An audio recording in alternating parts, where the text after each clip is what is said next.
Hoje a gente vai mergulhar de cabeça numa ideia simplesmente fascinante. Pensa um pouco. Algo tão comum, tão cotidiano, que a gente mexe todo dia na frente do espelho, tem secretamente mapeado a nossa sobrevivência, o nosso poder e até a nossa psicologia há milênios. Pode parecer só um detalhe estético, mas a verdade histórica por trás disso é muito mais profunda e revela exatamente quem a gente é como espécie. Afinal, o cabelo nunca foi só cabelo. Sério? Pensa bem.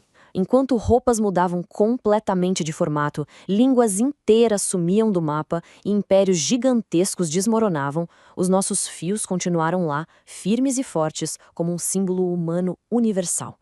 Eles mandam mensagens super complexas de um jeito imediato, antes mesmo da gente abrir a boca para falar um oi.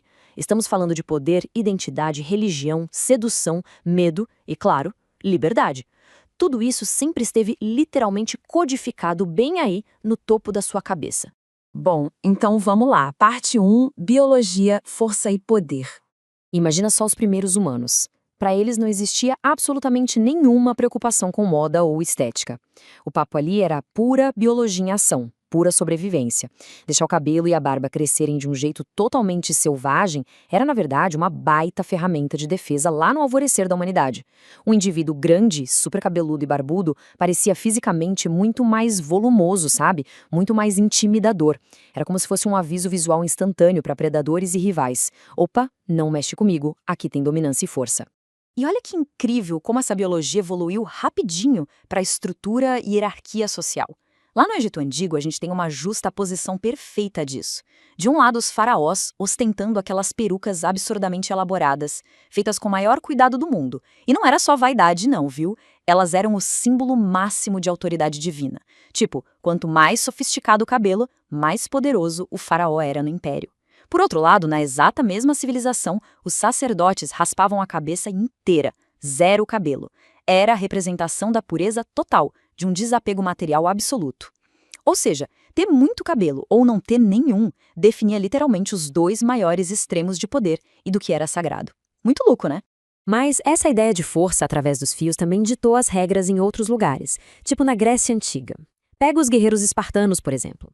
Os caras eram historicamente famosos por serem brutais e implacáveis. Mas você sabia que eles tinham um ritual super cuidadoso de pentear e arrumar os cabelos longos antes de qualquer batalha? Pois é, para eles, cuidar da cabeleira era uma representação literal de honra e de coragem. O cabelo funcionava como uma verdadeira armadura simbólica para encarar o inimigo e projetar muito poder. O que nos leva à parte 2 da nossa análise: mapas, sobrevivência e controle. Entrando num território um pouco mais sombrio da nossa história, a gente encontra o uso do cabelo como uma ferramenta bizarra de controle político lá na dinastia Qing na China. Tem até esse ultimato da época que dizia: fique com o cabelo e perca a cabeça, ou corte o cabelo e salve a vida. Os homens da etnia Han foram obrigados por lei a raspar a parte da frente da cabeça e deixar uma trança bem longa atrás. E esquece a ideia de estilo, tá? Isso era pura dominação. Se você se recusasse, era a traição máxima. A trança obrigatória significava submissão total a um império que mandava não só nas terras, mas nos corpos da população. Era uma questão literal de vida ou morte. Agora, em uma contrapartida dolorosa, mas incrivelmente genial, aqui mesmo no continente americano, durante o período absurdo da escravidão, o cabelo virou sinônimo de salvação. As mulheres escravizadas faziam aquelas tranças rasteiras, as tranças nagô, com um propósito super tático. Elas literalmente desenhavam rotas de fuga para os quilombos, camufladas ali mesmo, no couro cabeludo. E tem mais, elas escondiam sementes de arroz, de milho e até pedacinhos de ouro no meio do volume dos fios. Era garantia absoluta de que, se conseguissem a tão sonhada liberdade, o povo delas teria o que plantar no futuro.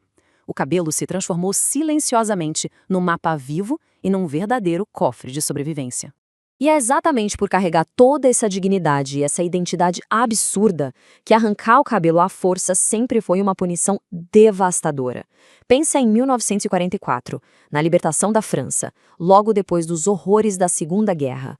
Mulheres que foram acusadas de colaborar com os nazistas tiveram suas cabeças raspadas em praça pública. E o ponto aí não era causador física, de jeito nenhum. A intenção era arrancar a dignidade delas. Foi uma forma implacável de marcar essas mulheres visualmente para garantir que a sociedade inteira olhasse, reconhecesse e as rejeitasse para sempre. A maior das humilhações possíveis.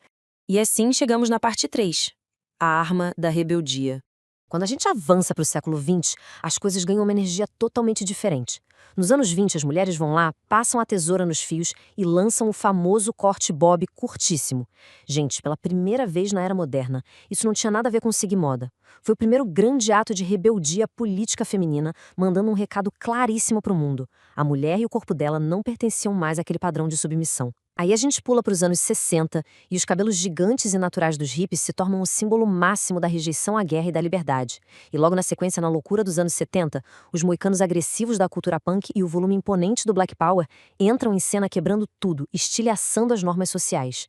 Eles não estavam só existindo, eles estavam reivindicando na marra o orgulho cultural e a resistência.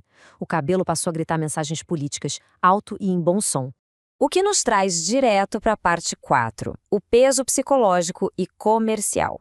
Porque a verdade nua e crua é que a gente continua julgando os outros pelo cabelo o tempo inteiro, mesmo que seja totalmente sem querer.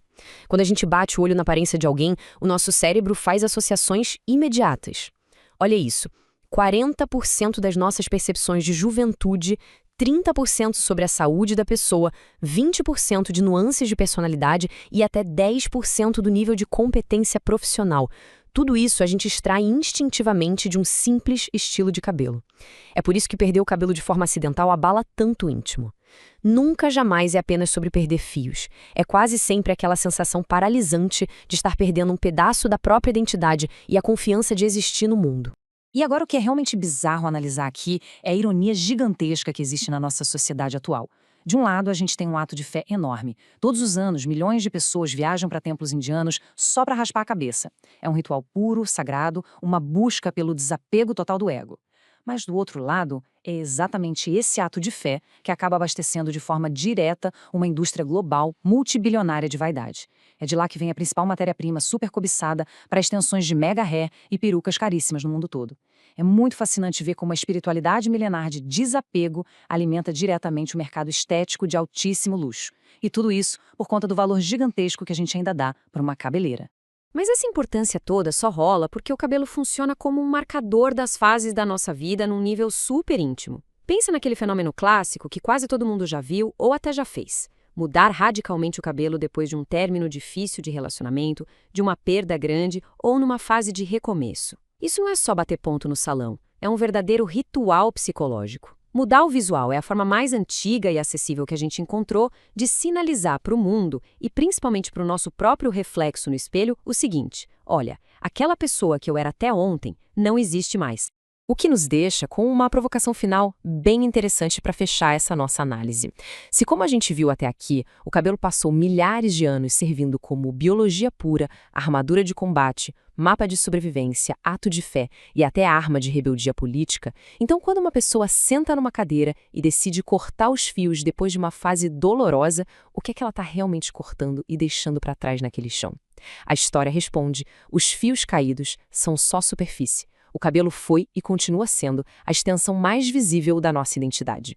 Mudar o cabelo é, no fim das contas, a nossa tentativa mais antiga de abandonar uma versão do passado para finalmente dar à luz a uma nova versão de nós mesmos. Fica aí o convite para a gente prestar muito mais atenção no que a aparência ao nosso redor está comunicando em total silêncio. Um abraço e até a próxima!